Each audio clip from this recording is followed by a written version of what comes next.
Focus, focus, focus. This gets emphasized all the time, but let's make it concrete. When you start work each day, where's the first place you look? Your goals or someone else's messages? Underneath this question, what we're really asking is, are you creating your life or reacting to it? Are you living and leading as an author or an actor? But you do care about those other people, or at least some of them. Their colleagues and customers, family and friends.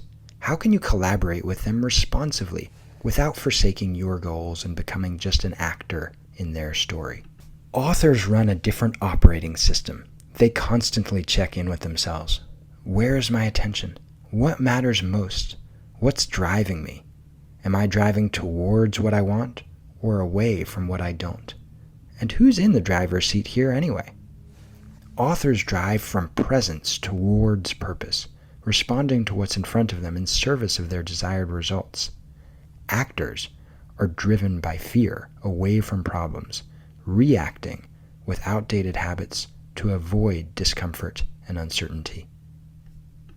Now, shifting from actor to author can be hard.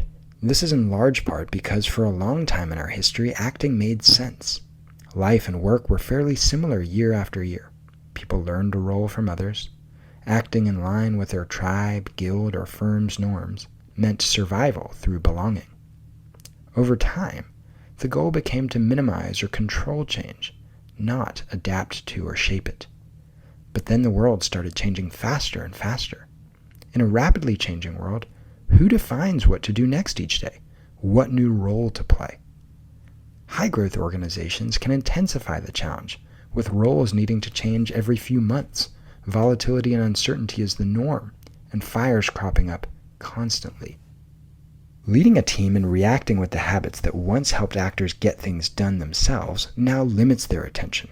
They keep their heads down in the weeds instead of looking up and ahead. When life throws something their way, in order to manage their own overwhelm, actors deflect or turn away to ignore it altogether, even if it might be helpful. These reactions are kindling for future fires, inflaming other people. All these problems add stress and frustration to our lives. Fighting fires whack-a-mole style can become our full-time job. We just want them to go away. At this point, the amygdala, our brain's firefighter, is in the driver's seat, not us. Distractions and anxiety rule the day. How do we shift out of this reactive mode? We look up and ahead, zooming out to define direction and what matters most. Then we practice noticing and catching ourselves in the choice points that occur throughout our days and our lives, intentionally moving towards the values and results we really care about. This is mindfulness in action, not a one-time act, but a habit of awareness that supports a profound shift towards clear focus and emotional balance. Applying mindfulness changes how we lead ourselves and others. We move from actor to author.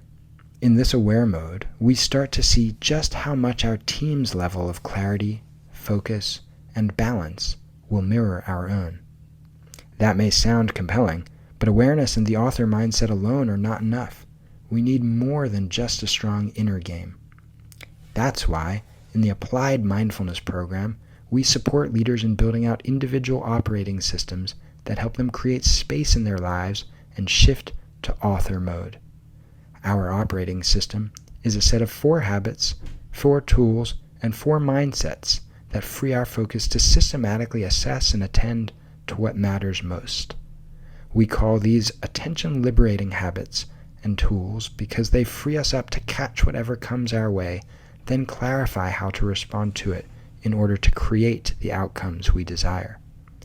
This is especially true for authors in high-growth and rapidly evolving organizations, where this freed-up attention enables the space and vision they need to lead relationships and teams, the second focus of our program. While actors focus on playing their own role well, authors routinely redefine their roles to look beyond them and in a particular direction. In a growth context, their operating systems help them zoom out and see that now what matters most in maximizing forward progress is setting the stage to bring out the best in others, even enrolling them as co-authors. To support this, authors or co-authors apply mindfulness beyond their individual worlds to catch and clarify the choice points and underlying drivers in interactions and conversations, turning confusion and conflict into clarity and connection.